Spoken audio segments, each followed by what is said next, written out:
Today is February the 12th. Deborah prophesied that the victory would be given to a woman, not to Barak. Who was that woman? Let's find out together as we study Judges chapter 5.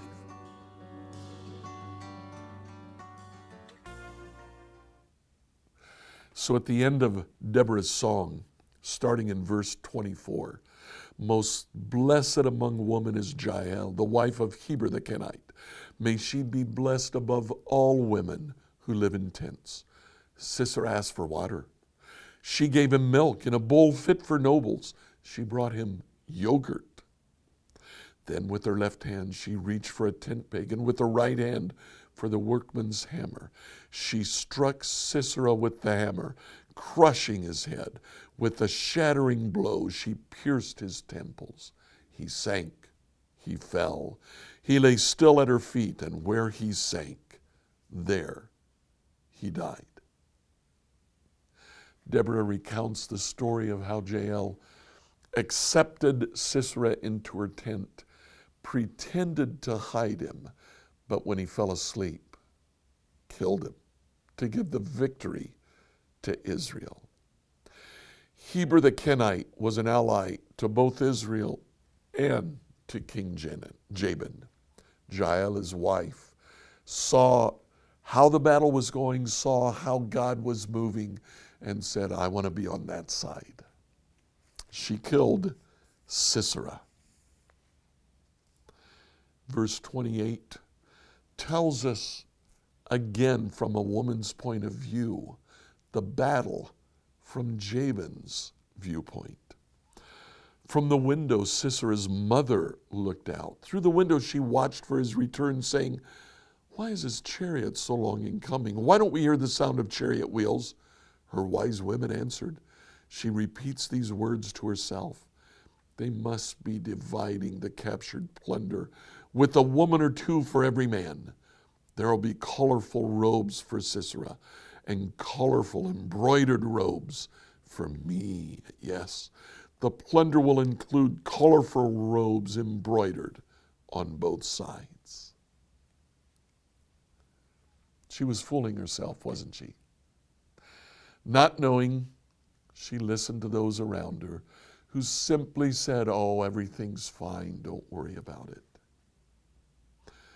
Deborah ends the song, Lord, may all your enemies die like Sisera, but may those who love you rise like the sun in all its power.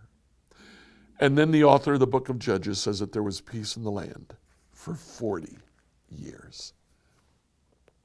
Let's recap the story of Deborah and Barak. We see in the story the important role that women play in Israel's history. We learn from that to be alert to everything that the Lord can bring to us to help us. We learn from the story of Deborah the importance of leaders. Time and again, Deborah and Barak mentioned together leading Israel. We learn from the story the importance of the assistance of those who are around us. Ephraim, Benjamin, others, Issachar, came to Israel's rescue. They went with Zebulun and Naphtali to fight against Jabin, even though they were not directly affected. Let's be aware of the assistance that's around us, and let's be aware of who else we can provide assistance to. And then finally, the victory is always God's.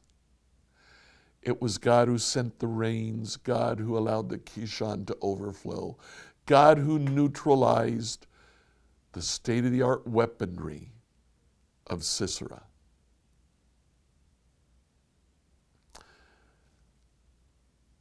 With whatever you're facing today, get it all in order.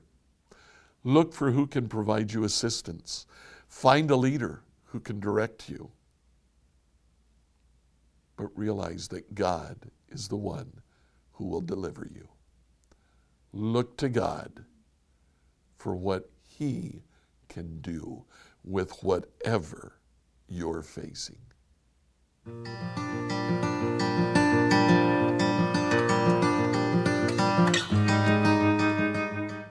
I'd encourage you to like, follow, subscribe, and share this presentation through the program that you use to listen to it.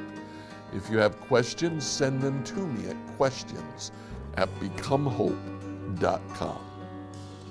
I look forward to seeing you Sunday when Denise will share with us about Deborah.